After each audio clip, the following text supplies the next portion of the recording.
When you should use Google Sheets, Looker Studio, or BigQuery. Let's start with Google Sheets. Is where all of us begin.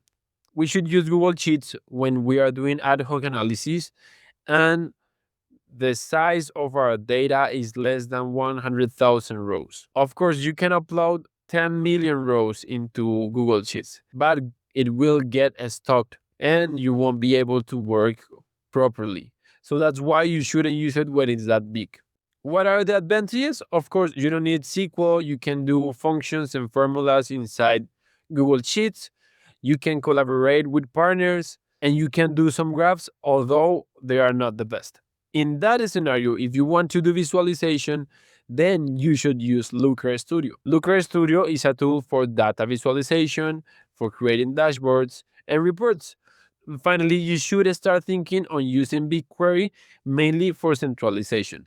When you have to combine more than 3 data sources, you have more than 1 million rows, you need years of data, not just months, and you need just one single source of truth, BigQuery is the right solution for you. You can do queries using SQL, and your Looker dashboards will run a lot faster with less latency because the data is ready to use. However, just as a disclaimer, although I just explained it to you the three tools separately, they are complementary and they live in just one ecosystem. So you can have data in BigQuery and then export it to Google Sheets to do ad hoc analysis, or you can have data in BigQuery and then take it to Looker Studio to run your dashboards. And these are the scenarios when you should use each of them.